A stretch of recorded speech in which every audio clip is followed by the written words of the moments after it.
Chair Nadler, Ranking Member Jordan, and members of the committee, I speak today on behalf of the constitutional and human right to life. I speak today on behalf of Texas and every community's right to protect our most vulnerable brothers and sisters, white, Black, Indigenous, and all people, from extermination. Let me tell you what the others here on today's panel won't. It's not our many degrees, our master's degrees, our Juris Doctorates, our medical degrees that distinguish us. These are all fine accomplishments, but none of them ultimately matter. What matters is what we share, our common humanity.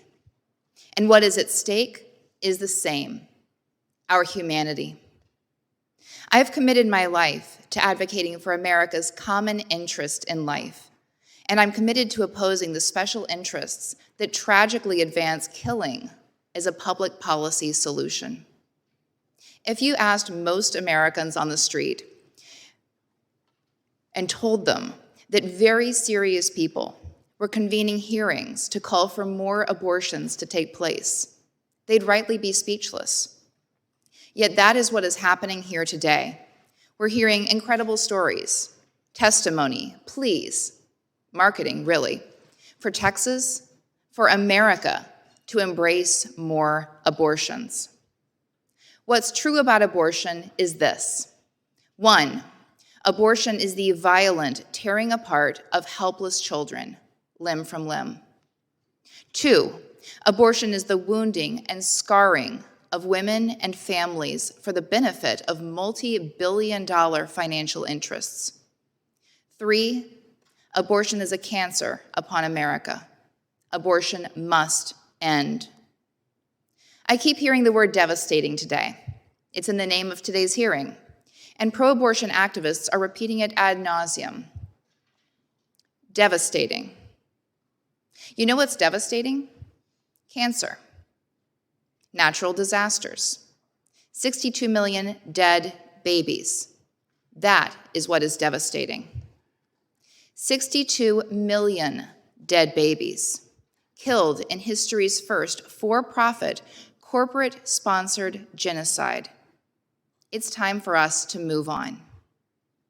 As a constitutional attorney, I implore the Supreme Court and every federal and state lawmaker to act to restore the human right to life. We're hearing a lot about Texas, but all of this got its start because 7 men on the U.S. Supreme Court decided to do a terrible thing, to use Roe to nullify the Democratic consensus against abortion and impose abortion violence upon our people. The American people have never accepted the injustice of abortion culture. Americans United for Life advocates for the human right to life in culture, law, and policy. We've been fighting since 1971, from the beginning of the abortion wars, for those who govern in our executive, congressional, and judicial branches to simply do their jobs and to protect human life.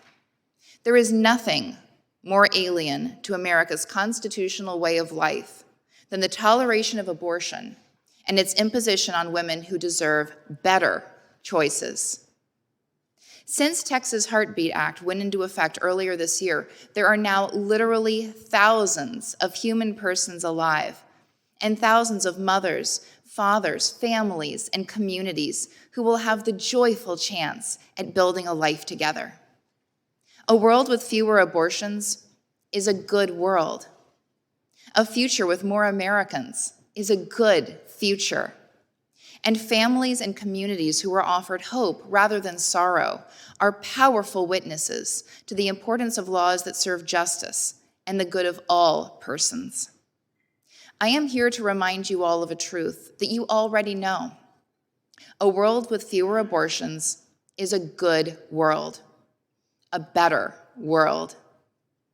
In a few years, the children who are alive today, thanks to Texas Heartbeat Act, will be old enough to understand that you think that it is devastating that they are alive. And their parents can hear you now, by the way. I celebrate them, and I celebrate every heartbeat protected and every life saved.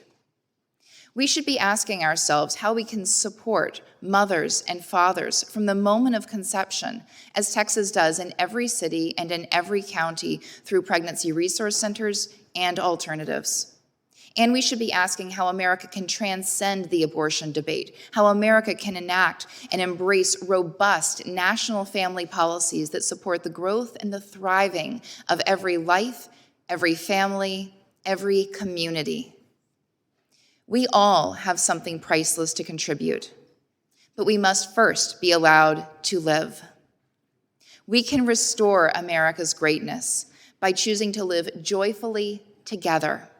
We must offer one another our best choices rather than our worst, and then we can embrace what comes when abortion is no more, a lifetime of joyful possibilities.